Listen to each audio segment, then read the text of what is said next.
On the President's order, the bitter taste of war was returned to Japan. We fashioned a daring scheme to have the Hornet launch a force of bombers and strike at Tokyo from the sea.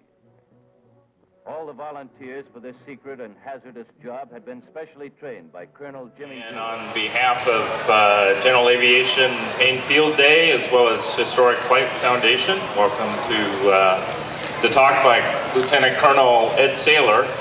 I have the honor of flying the B-25 here, but as great a thrill as it is for me, I didn't have to launch off an aircraft carrier. I didn't have to fly over the water at basically sea level for 600 miles, bomb Tokyo, and then bail out over Japan.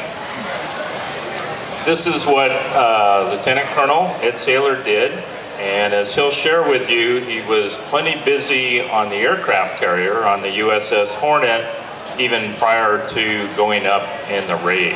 And Lieutenant Colonel Saylor was the engineer gunner on number 15 of the 16 airplanes and 80 crew members that bombed Japan. Keep in mind, this took place April 18th, so essentially 4 months after Pearl Harbor. It's pretty amazing. So I'm told that the military displays have quite a bit more on the Doolittle Raid. It was the first offensive action in the Pacific against the Japanese that was launched by the United States. So without further ado, Lieutenant Colonel Ed Saylor.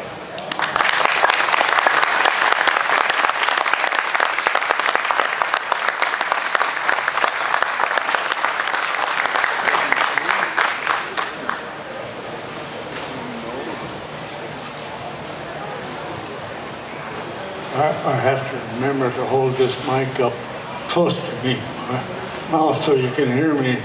So if it gets, if you can't hear me, somebody yell. I'll just tell my part of the story on the Doolittle Tokyo Raid. I joined the old Army Air Corps in 1939, looking for a job, and I guess I found one.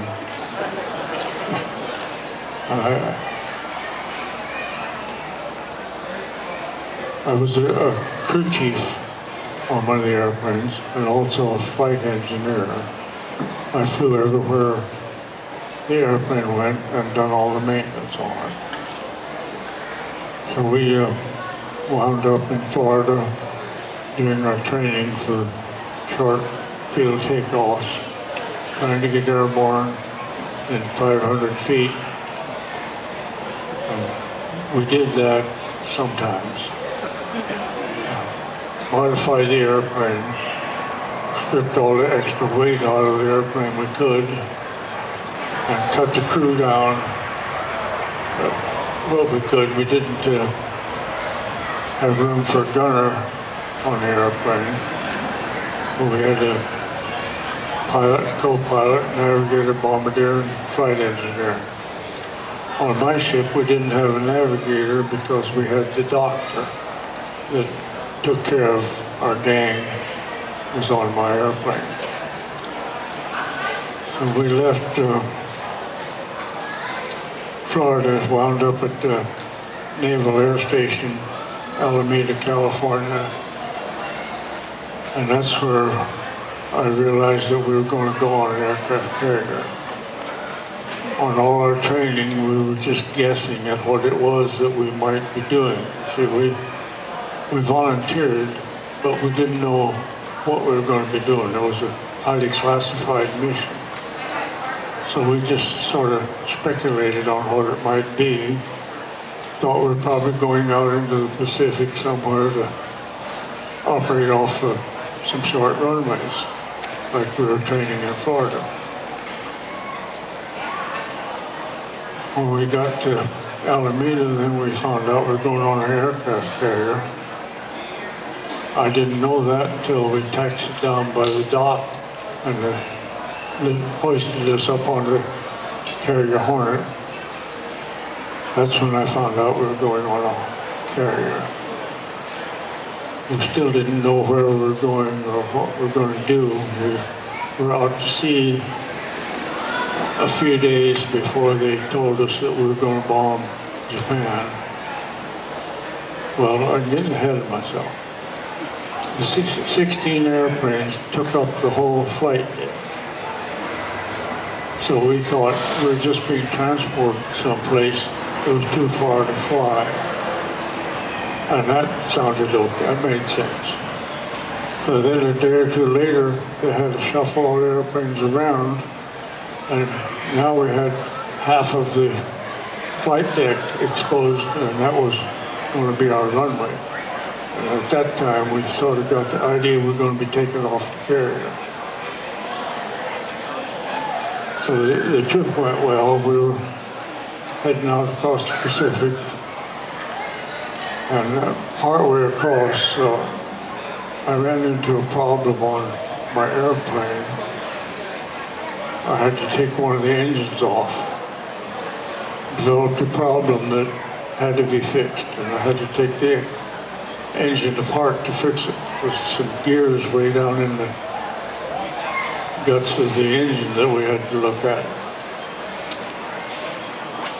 So the general wanted to know if I could fix it. And I knew that if I couldn't, it was going to be pushed over the side. So I said I probably could fix it. And that wasn't exactly true. I didn't even know how I was going to get the engine off the airplane. But I didn't want it to be pushed over the side. Anyway, the Navy came through. They set up some timbers in a tripod with a chain hoist, and we got the engine off the airplane, which was pretty tricky on the flight deck of a carrier. Because they asked me if the Navy helped. I said, well, they done what they could, but they couldn't hold the carrier still for me. You know? That would have helped. So I couldn't lay anything on the deck. A tool, screwdriver, part of the airplane, nothing. It would have went right overboard. Of course, one of my friends said, why don't you just toss something over, you know? You won't have to go on the raid. Well, I didn't do that. But everything I took off had to be taken up inside the airplane. Couldn't lay it down. So I had nuts, bolts, airplane parts scattered all through inside the airplane. I had to remember where I put things and what they were. And that was, I lucked out there because I didn't have anything, parts left over when I got through, so I found a spot for everything. Got the repair work done all right. There's a gear system in the engine, that the Planetary gear system, it's called, that reduces the crankshaft speed by half to accommodate the accessories. Those were the gears that became the problem. I found two of the keeper keys that held these gears in place on a magnetic plug in the oil sump. So I knew that we couldn't run the engine anymore because the gears would slide out a little way on that shaft, and that would be the end of the engine. So it had to be fixed. And that went all right. It took about a week taking it apart, putting it together, and remembering how to do everything. This was something that we didn't do at squadron level. This was a depot job. But I had to try, and it worked out all right. Got it back on the airplane, ran it up, and ran fine, and it ran for the 12-hour mission, no problem. We wondered about all the other airplanes if all their gears were okay, you know. Because that was kind of a surprise having this happen. Never had happened before. Anyway, that worked out all right. We continued across the Pacific, pretty uneventful, till we were getting close to Japan. We intended to get within 400 miles of Tokyo. so that we could bomb. The plan was to bomb at night, at dusk, bomb during the night, and land in China at a base that had some fuel we could refuel. But we were spotted by a Japanese ship. I was told it was 800 miles from Tokyo, which would have been an extra 400 miles. That 400 has been quoted at anything from 200 to 400, depending on who's telling the story. But we were told 400 miles at the time, which meant we did not have enough gas to get where we were going. So it was an unsettled feeling I had about that time because we didn't know how everything was going to go. Our original plan made sense and it could well have worked, but of course we didn't get to use it. So we took off and we had no navigation facilities. The only navigation thing we had was a small magnetic compass. Most of the airplanes had a navigator, but we didn't. We left the navigator off to make room for the doctor. So the pilot had to navigate with a little magnetic compass. Anyway, that worked. And we bombed Kobe, town of Kobe. Actually, we bombed 5 different cities in Japan. When we approached the coast of Japan, there was a lot of Navy ships out there, battleships, cruisers, whatever. They were all out there. But I expected to get shot down. They were flying right over the battleships. And nobody paid any attention to us. So we just went on. And nobody ever fired a shot at us at that point. The reason was that the Japanese thought, number one, they thought they couldn't be hit. And they also thought they knew every airplane we had that could operate off a carrier. So we would have to get within 200 miles of Japan to make it back to the carrier. That was their big mistake. They didn't know that we had bombers on that carrier, longer range, so we were dropping our bombs while they were still talking about what to do. And that's the only thing that saved us. Because we were sitting ducks, they could have shot us down so easy if they'd been ready to do it. But that was their big mistake, and that was our good fortune that we didn't. Some of the airplanes got shot at, and there was a couple of fires in the air, but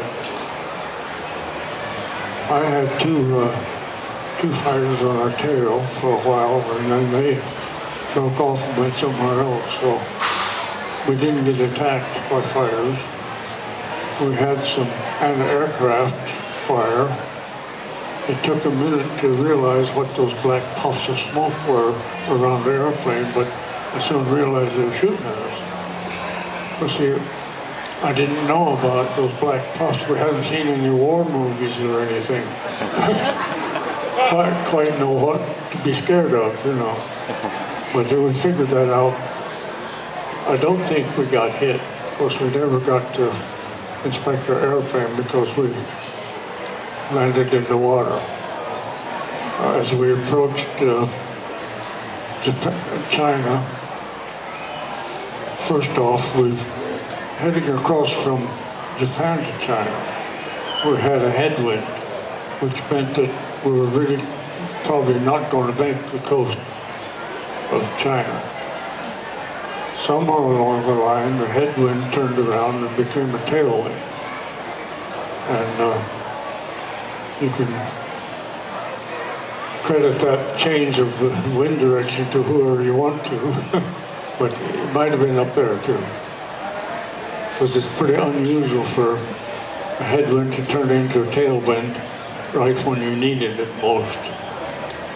So we did make the coast of China, China. And my ship, we ditched, we landed in the water. It was about 9 o'clock at night, getting dark. We were basically out of gas. We were right on the deck. It was raining, stormy, heavy clouds. We were about to run out of gas, so I had to decide between landing in the water and trying to get inland and bail up over land. We didn't know whether we had enough gas to climb up or not. We wouldn't have known if we were over land or water or landing in a Japanese camp of some kind, so we just sat down in the water, and it worked out good. Airplane skipped along the waves for a while, stayed level. We're afraid it might nosedive, which could well have happened, but it didn't. It floated for about 10 minutes. We got out of the airplane and got in our life raft. I had trouble getting out of the airplane. It was filling up with water pretty fast. Plexiglass nose broke in right away and it was filling up fast. I tried to get out the escape hatch that I was supposed to go through, and I had a coat on it. I couldn't get through the hole. So I had to stop and take my coat off and crawled out. Didn't need that.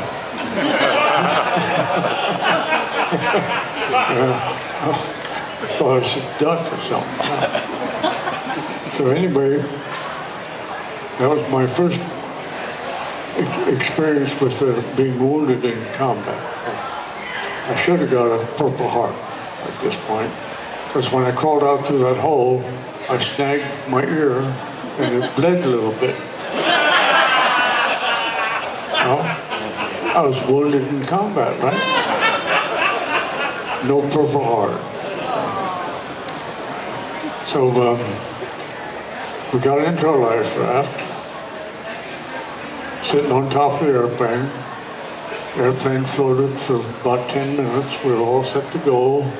Pushed off the airplane. Flight control aileron came up and snagged a hole in our life raft. We lost half of the inflation. So now we just had a piece of canvas filled with air to hang on to. It wasn't more than a usable life raft. So I had a little bit of a problem because I didn't know how to swim. And it wasn't a good place to be if you couldn't swim. So I hung on to a rope that was connected to the life raft all the way to shore. We were out about half a mile and it took over an hour, I guess, to get to shore. Tide kind of brought us in. And so we crawled out on an island. We seen some buildings, some homes around there. We started walking and came to a little pile of hay, and it was raining, we were soaking wet, so we laid down to spend the rest of the night in this haystack. And in the morning we discovered it was a pig pen. But that wouldn't have bothered us anyway. We were glad to find somewhere soft to lay down. The Chinese fishermen helped us get off this island on to another island. Thought we were going to the mainland, but turned out to be another island. On the second island, we had our first encounter with the Japanese Army, our first close call. We walked up onto a big hill, and there was a pagoda there with the old guy that was the minister. He took us inside,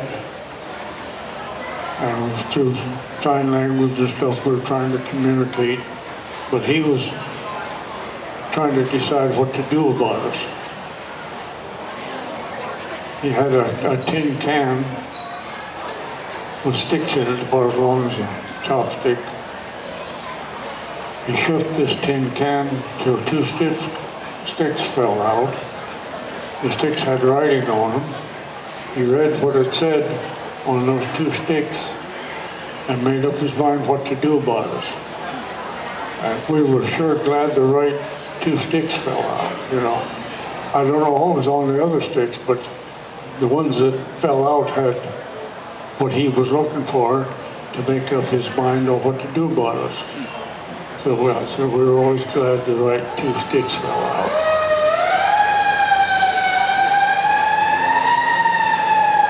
Yeah, that's more coming. So he decided that we should stay there for a while. He took us into a room and slid back a section of wall and put us in a cave. Crawled through a little tunnel into a cave, about 15 foot across the cave, I guess. And we stayed there all afternoon. The Japanese soldiers came. They spent a couple hours trying to find us. They had tracked us right to that building. They knew we were there. So they spent a couple hours. We heard them yelling out there and running around. We actually seen the feet. There was a crack in the top of the cave and about 3 or 4 inches wide. And I was sitting there looking up at Japanese soldiers' feet going by.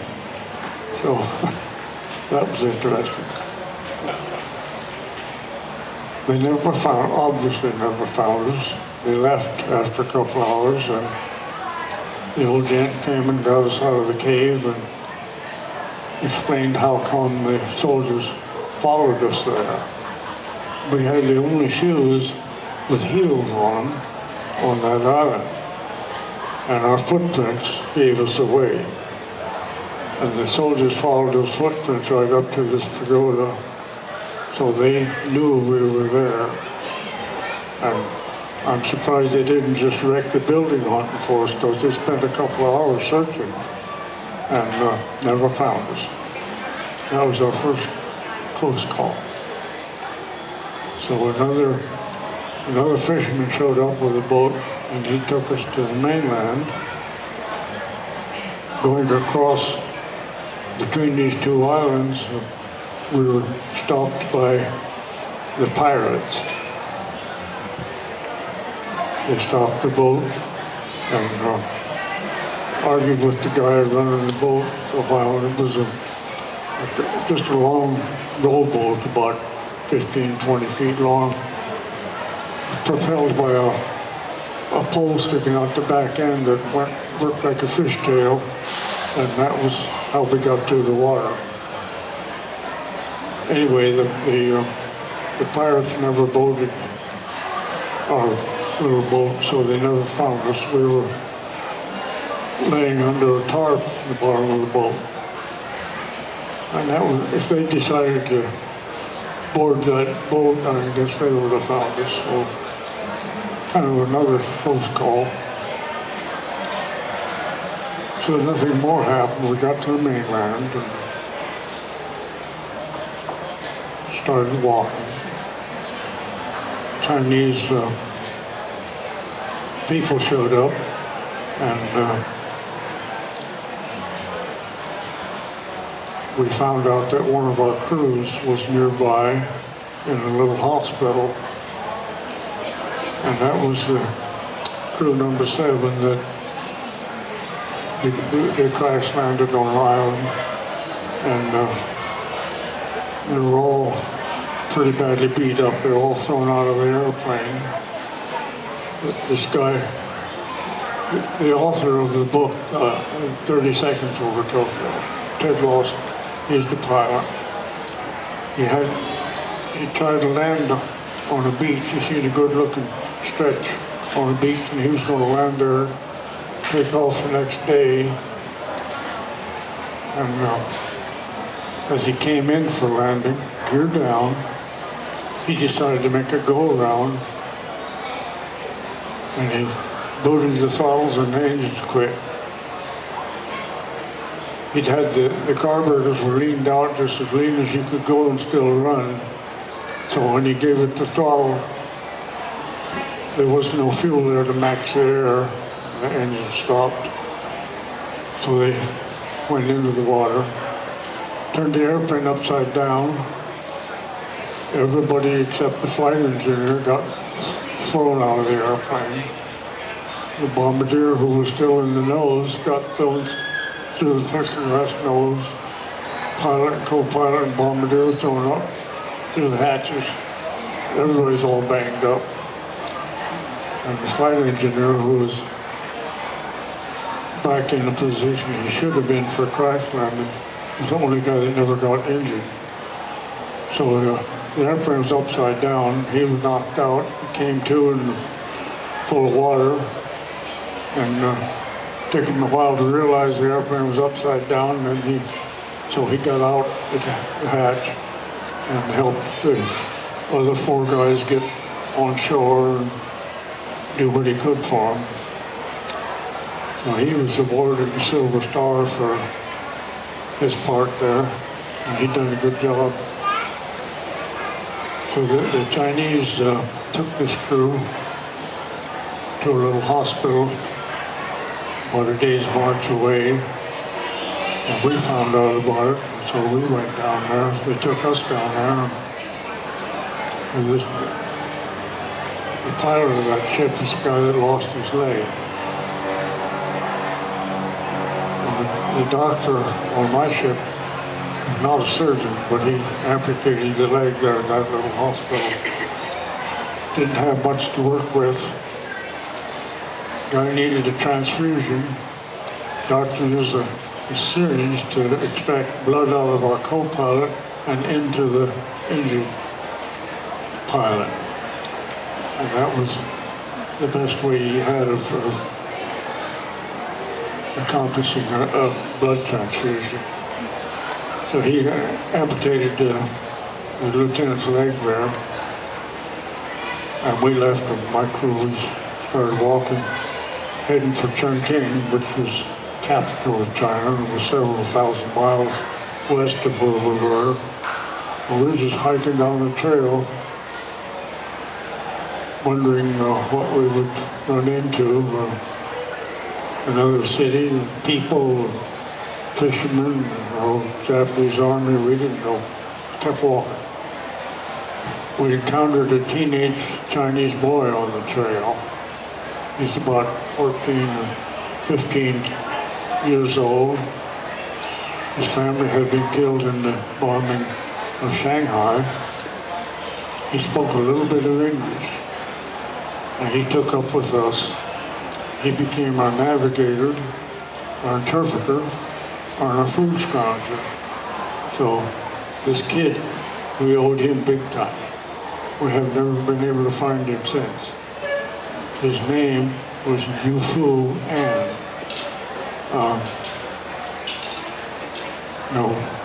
There's people still looking for him, but you can't find, never did learn what happened. We owed him big time. We tried to bring him on the airplane with us when we got picked up, but they said no civilians, so we left him standing on the runway. And a homeless teenager in the middle of the war zone, so I don't know what happened to him. Anyway, we continued walking through China. We spent over a week, I guess, getting through the area where the Japanese army was. We had another close call. We were on a bus, and the fighter planes were circling overhead, and we got worried about that, so we stopped the bus and ran off into some trees. There was another bus that looked like ours a couple hundred yards ahead of us on that road, and the fighter plane strafed that bus, shot it up. They thought it was us. So they just picked the wrong bus to shoot up. So we lucked out. We had good luck all the way through this trip. See, we made it, dropped the bombs, got out of there, didn't get shot at. I didn't expect to survive the mission because we should have been shot down. Anyway, element of surprise is what saved us. And our luck continued to hold. We made it across China into the capital, Chongqing. We had another interesting situation where we were waiting in this town for an airplane to pick us up. So there was a pagoda sitting along the river there. We went up in that pagoda and watched the Japanese bomb the city every day. They come about 10 o'clock in the morning, bombed the runway and left, and we were up there watching them. And after a couple of days of that, somebody said, we probably better not stay here any longer. And the next day, the Japanese bombed that pagoda. So that was a little close right there. They bombed that runway every day, and when they left, a few hundred Chinese showed up with buckets of rocks, filled all the bomb craters, and the airport was open again. So that's where they came and picked us up. And the pilot kind of picked a path without too many piles of rocks on it, and we got airborne. And that brought us into Chongqing, and there we were guests of the wife of Generalissimo, Sankar. He was off like, so we kind of an amazing trip, but we got away with it. We didn't, at the time, it was just what you did to join the war effort. You just went where you were trained to go. The reason I volunteered, I was a crew chief on the airplane. I flew every place the airplane went. And this was a chance for me to go to war doing something that I was already trained to do on my own airplane. So I'll go on this. And of course it turned out to be the Tokyo Raid. But we had lots of volunteers. The war was on, you had to get involved, so we did.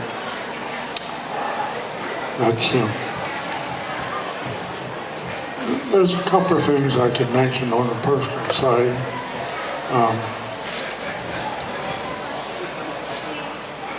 My wife went to Billings, Montana. She'd been down to visit my family.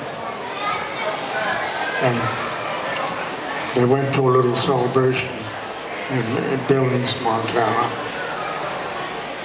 And one day she said to my brother and mother that was there, I've got to go to Miles City.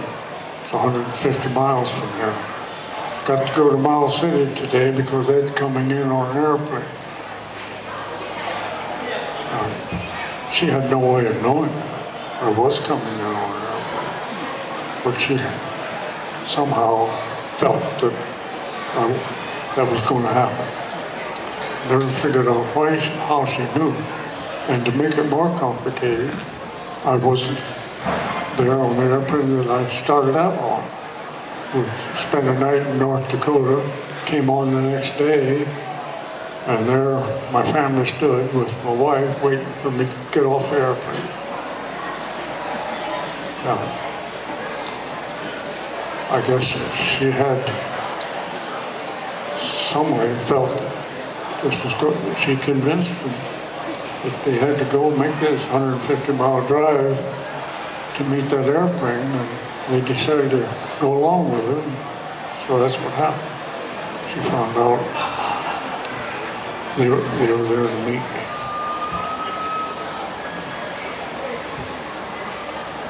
The other thing that happened on a personal level, she decided to go down to Montana and visit my folks. They knew we got married, but they'd never even seen a picture of her, didn't know anything about her. So she sent them a telegram, got on the train, headed for Montana from Tacoma. got into this town of Miles City, and there was nobody to meet her. She thought that was kind of strange. She sent him a telegram. There's a policeman there, seen this girl standing there, and decided to talk to her. Told her, well, there's no transportation. The little town, our little town, was called Jordan. It was 87 miles away, and there was no transportation to Jordan. Said, you stay in this hotel, and in the morning you come down here and we'll put you on the mail truck. Haul the mail out to Jordan, and you can ride on that truck. That's how she got to our little town. Once she got there, of course, there's nobody to meet her there either. One of our neighbors happened to be in town and seen this girl, strange girl standing there. I mean, the town was 300 population, so a strange girl stood out. He talked to her, and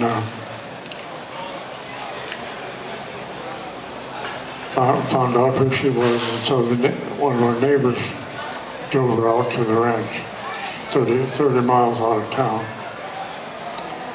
And she was there with my family explaining who she was. The mailman came with the mail, and in the mail bag was her telegram. She beat the telegram there by 2 or 3 hours. And of course, we were quite young when we were married. This is a 17-year-old girl making her way through the countryside trying to find my family. I was 21. I was a little older. So I thought I'd tell about that. It's kind of interesting. Pretty much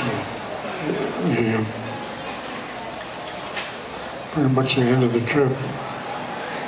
But anybody has questions, I'll be glad to answer them. I have trouble hearing you, so. When did you get back to D.C.? 1st of July. Yeah, we got back pretty fast, considering there was no organized travel.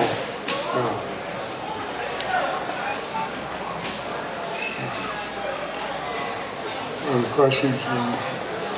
Did Doc White stay with Ted Lawson clear until he was rescued? Yeah, the doctor stayed with that crew all the way back to the States. Lawson had a hard time. They didn't have any medication for him, much. A little bit of, I forget what they used.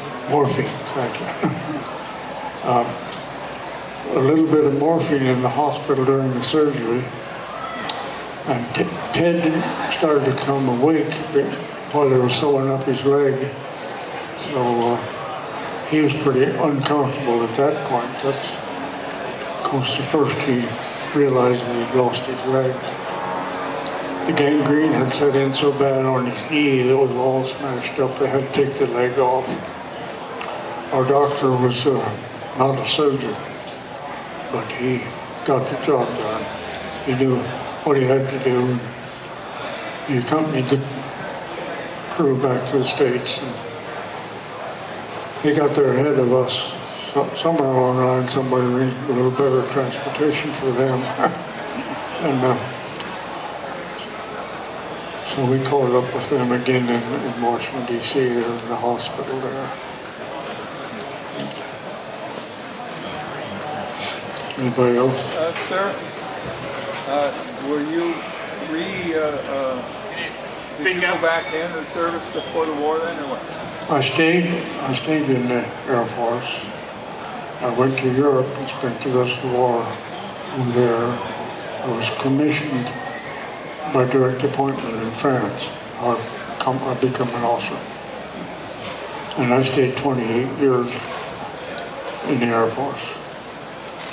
So I'd say I had joined the old Army Air Corps looking for a job, and I found one.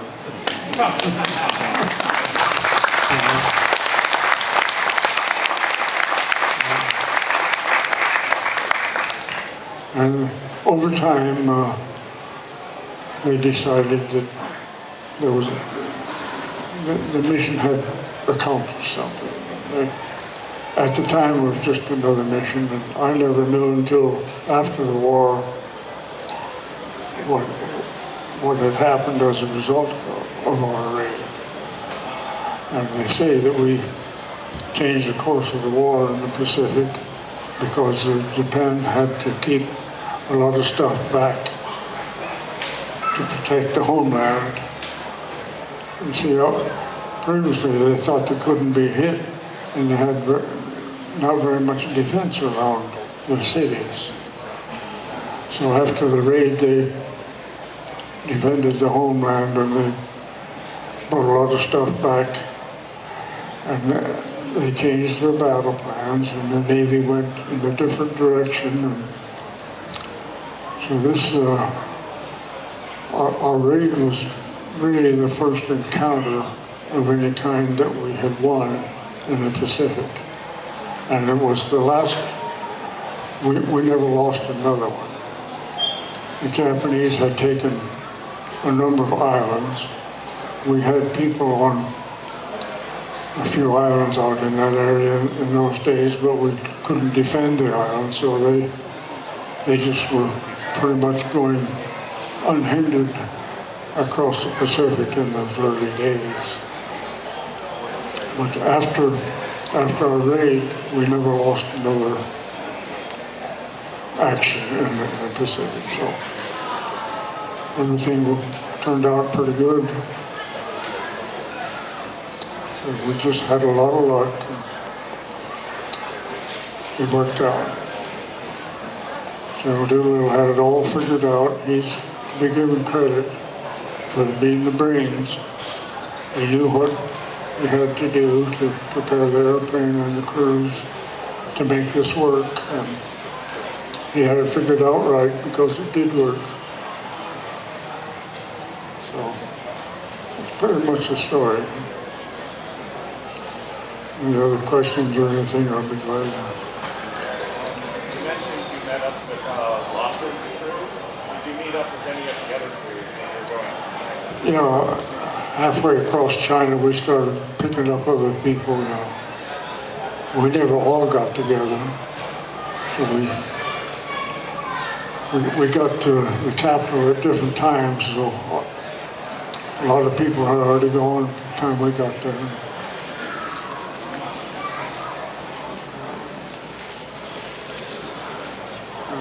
Have you ever gone back to China or Japan and seen where you were? Once was enough. My curiosity got completely taken care of. I never thought about going back. A lot of people did, but I wasn't on it. They thought they had, they found people from 5 different crews. And then about a year after that, the fishermen there on the island got the idea that maybe they had found our airplane. There was something down there and it could have been the airplane. So this guy, his name was Brian Moon, and he got another crew together and went over there with some divers. It was only in about 100 feet of water, but they couldn't find the airplane. As near as they could tell, they were in the right spot. And the fishermen had talked to them and said, this is where we kept getting hung up on something down there. But they never found the airplane.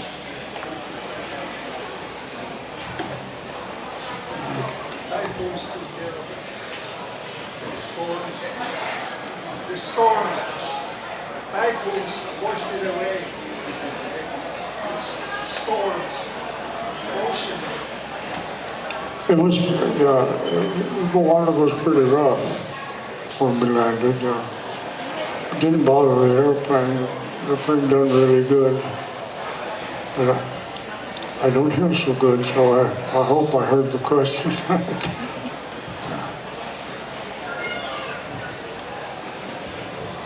Up to you. Get out of your chair.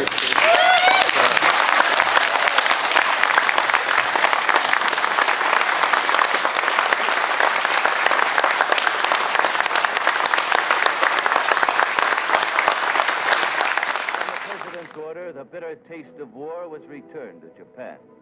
We fashioned a daring scheme to have the Hornet launch a force of bombers and strike at Tokyo from the sea. All the volunteers for this secret and hazardous job had been specially trained by Colonel Jimmy Doolittle. While under destroyer escort, the 80 Tokyo Raiders held a deck ceremony with Japanese medals. Doolittle fastened one of these to a 500-pound bomb. The medals were going to be returned with interest. Lashed to the flight deck, the 16 B-25s had a rough voyage. Hoping to reach a takeoff point 450 miles from Japan, but ready to start in event of discovery, the crews kept fit. They were discovered. After avoiding 2 enemy patrol vessels, the task force realized they were sighted by a Japanese picket boat. The Hornet's escort promptly sank. Since secrecy had been compromised and fearing an alarm all over Japan, Doolittle, forced into the decision, ordered the planes to be launched. This was 800 instead of 450 miles from Tokyo, and 10 hours earlier than planned. In spite of the last-second change, preparations went according to rehearsal. Only 467 feet of clear deck faced Doolittle's lead ship. The rest barely had room in which to rev up, and the last plane hung precariously out over the stern of the Hornet. After the wind-up by the flight officer, Doolittle made his run down the plunging deck.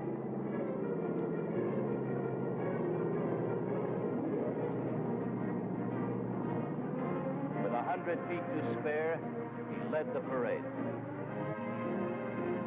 Tension eased a little once the colonel was in the air.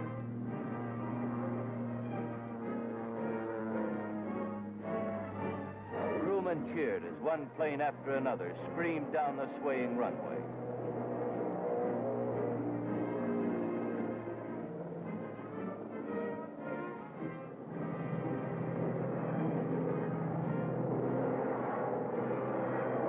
In the excitement, this pilot started without lowering his flaps. His plane ran off the deck, dropped sharply, but expert piloting saved it.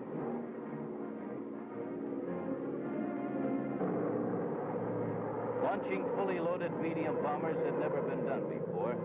When the decks of the flagship were cleared, Admiral Halsey signaled, "To Colonel Doolittle and his gallant command, good luck and God bless you."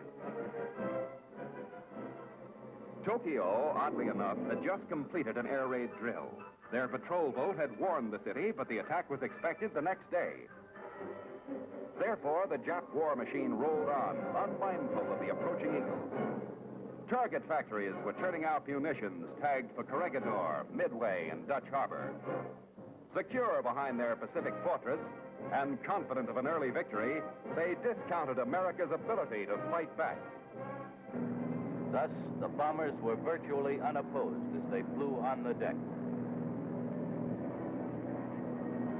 They swept in over the coast on their way to Tokyo. Elements separated and some climbed to 1,500 feet for the bombing. At 12:15, the attack was opened by Doolittle, who dove in before he unloaded his incendiaries upon the Japanese capital.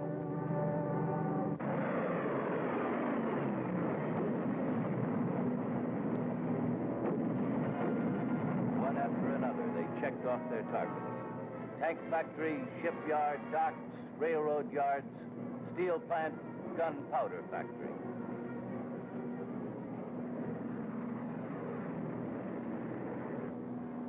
As the raiders left Tokyo with a broad trail of flame and smoke in their wake, Japan tasted war. The raid was but an omen of the eventual destruction to be heaped on Japan from the skies. As Doolittle later promised, "We're going back to Tokyo, and we shall go in full array and with mighty allies.